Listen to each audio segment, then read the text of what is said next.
Good morning students, myself Ruby Bharti, Bhagavad Vidyapeeth, Biology Department. Today we will study about the different types of microorganisms. There are 5 types of microorganisms present on this earth. These are bacteria, algae, fungi, protozoa and viruses. In this chapter, we will study about all these different types of microorganism.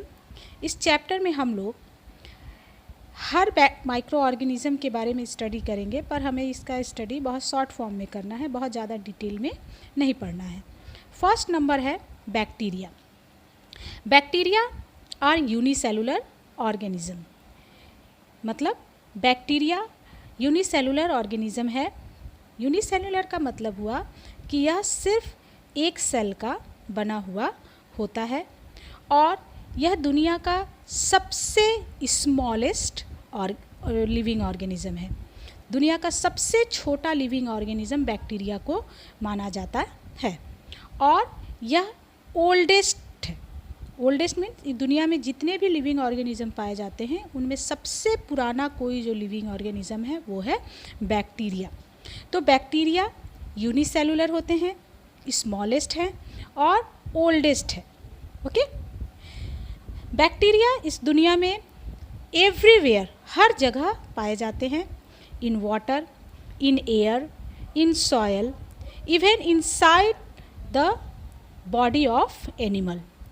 Animal के body के अंदर पाए जाते हैं, यहाँ तक कि यह बॉडी के बाहर भी पाए जाते हैं. ह्यूमन बीइंग में भी यह बॉडी के अंदर और बॉडी के बाहर प्रेजेंट होता है. जैसे मान लीजिए आपका माउथ है.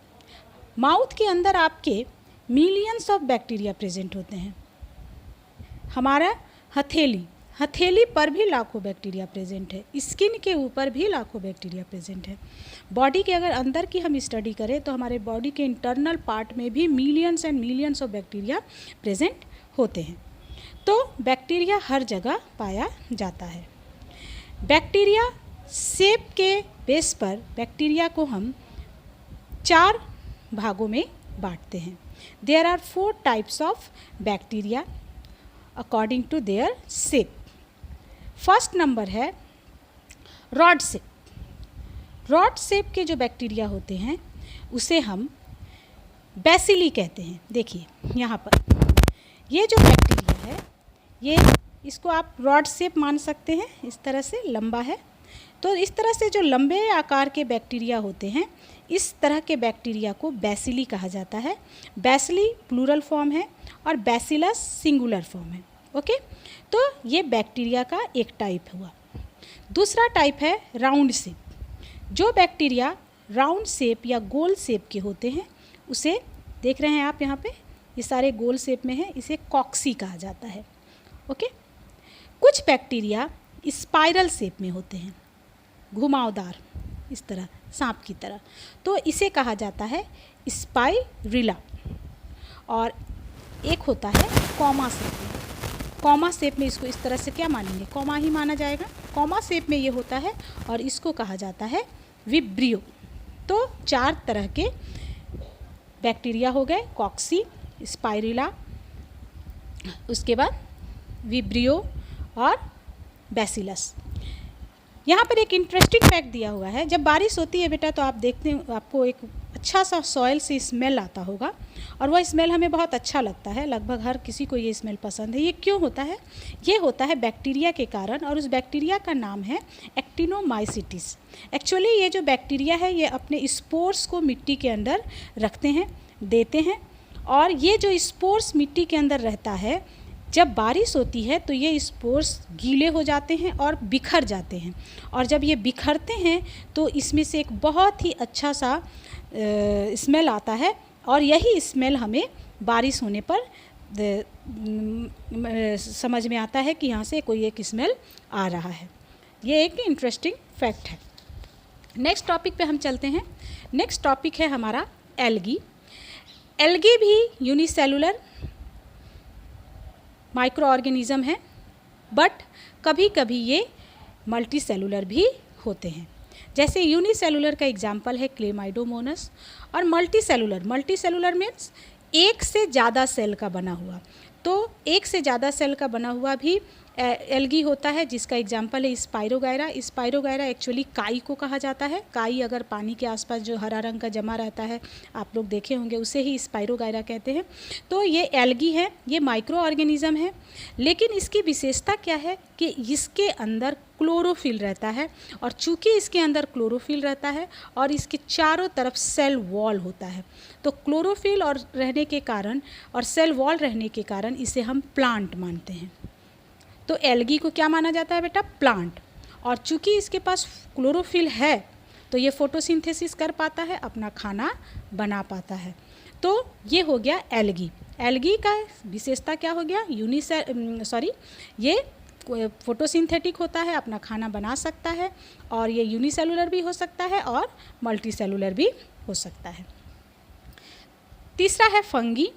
फंगी जो होते हैं ये भी एक माइक्रो ऑर्गेनिज्म है, ये भी प्लांट है, लेकिन ये एल्गी से अलग कैसे हैं?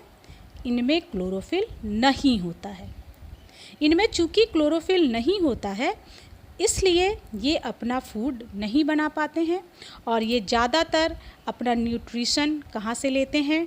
डिकेइंग मैटर से, सड़े गली चीज़ों पर ये उगते हैं और उसी से अपना खाना लेते हैं। इसका ये कहाँ कहाँ उग सकते हैं? डार्क, ये ज़्यादातर कहाँ उगते हैं? कब उगते हैं? जब डार्क प्लेस हो, वार्म प्लेस हो, मॉइस्ट प्लेस हो, उन जगहों पर फंगी ज़्यादातर उगना उनके लिए फेवरेबल कंडीशन होता है। और ये जो फंगी होते हैं ये भी यूनिसेलुलर होते हैं और मल्टी सेलुलर भी होते हैं। यूनिसेलुलर का एग्जाम्पल है ईस्ट, और ये आपको कहाँ मिलेगा देखने के लिए? ये आपको मिलेगा जैसे आप ब्रेड खाते हैं या कोई भी चीज़ जिसको हम रात को फुला देते हैं और सुबह खाते हैं, वो फूल जाता है, तो उस तरह की चीज़ों में हमें क्या मिलता है? ईस्ट मिलता है। और दूसरा है मशरूम, ये मल्टी सेलुलर होता है। मल्टी सेलुलर मशरूम तो मार्केट में आजकल मिलता है, लोग खाते भी हैं वेजिटेबल के फॉर्म में। तो ये मशरूम होता है, ये भी सड़ी गली चीज़ों पर उगता है, जैसे काऊ डंग के ऊपर, सड़ी हुई वुड के ऊपर, इस तरह से ये उगते हैं और अपना फूड न्यूट्रिशन उसी से लेते हैं। फोर्थ नंबर है प्रोटोजोआ। प्रोटोजोआ भी यूनिसेलुलर होता है, लेकिन ये एनिमल होता है। बेटा ऊपर हमने दोनों को देखा, ये दोनों क्या है? प्लांट, लेकिन इसके पास क्लोरोफिल होता है, इसके पास नहीं होता है। लेकिन प्रोटोजोआ एनिमल होता है। क्यों? क्योंकि इसके पास सेल वॉल नहीं होता है, इसके पास क्लोरोफिल नहीं होता है। ओके, तो ये यूनिसेलुलर होते हैं। ज़्यादातर ये वाटर में पाए जाते हैं, मॉइस्ट प्लेस पर भी आपको ये दिखाई देंगे, मॉइस्ट सॉइल में दिखाई देंगे, इवन ये हमारे बॉडी में भी रहते हैं। आपने जब किसी को सुना होगा कि मलेरिया हो गया, तो समझिएगा कि मलेरिया जो होता है एक्चुअली प्रोटोजोआ के कारण ही होता है। वो हमारी बॉडी के अंदर भी प्रोटोजोआ रहते हैं। इसकी विशेषता क्या है कि ये खाना नहीं बनाते हैं, और अपना खाना जो होता है they can capture and eat their food. वो अपना खाना जहाँ भी रहते हैं वहाँ से कैप्चर करते हैं और उसे ही खाते हैं। ठीक है, तो प्रोटोजोआ का एग्जाम्पल क्या क्या हो गया? अमीबा।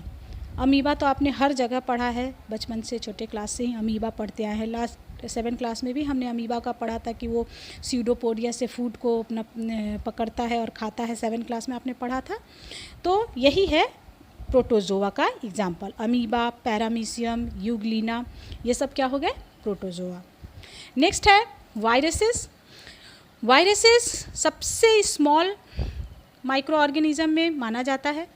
बैक्टीरिया से भी इसे स्मॉल माना जाता है, लेकिन ये थोड़ा सा बैक्टीरिया से अलग है। क्यों?